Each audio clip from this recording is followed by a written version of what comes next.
Une femme prenait sa douche quand elle a remarqué quelque chose d'étrange. En visionnant les images de surveillance, elle a vu un homme vêtu de noir s'approcher lentement de la salle de bain. Malheureusement, son téléphone est tombé à court de batterie à ce moment précis. Réalisant le danger, la femme s'est précipitée pour verrouiller la porte d'entrée, empêchant ainsi l'homme en noir d'entrer. Lorsqu'elle est retournée dans la chambre pour recharger son téléphone, elle a soudain remarqué que l'homme en noir se tenait déjà devant la fenêtre, la fixant intensément. La femme a eu un choc, mais heureusement, la vitre de la chambre était un miroir sans teint, empêchant l'homme en noir de voir à l'intérieur. Après avoir quitté la chambre, l'homme en noir s'est dirigé vers l'arrière-cour de la villa. La femme a paniqué, réalisant qu'elle avait oublié de fermer la porte de derrière. Heureusement, elle a réagi à temps et a verrouillé la porte une seconde avant que l'homme en noir n'arrive.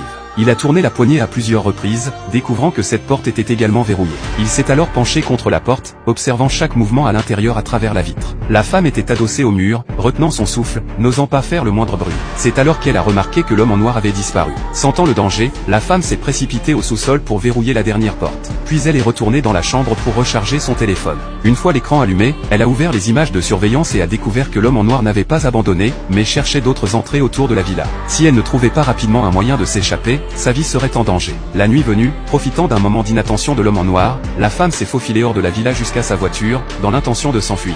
Mais la voiture ne démarrait pas. Elle est sortie et a ouvert le capot, découvrant que l'homme en noir avait déjà coupé les câbles du moteur.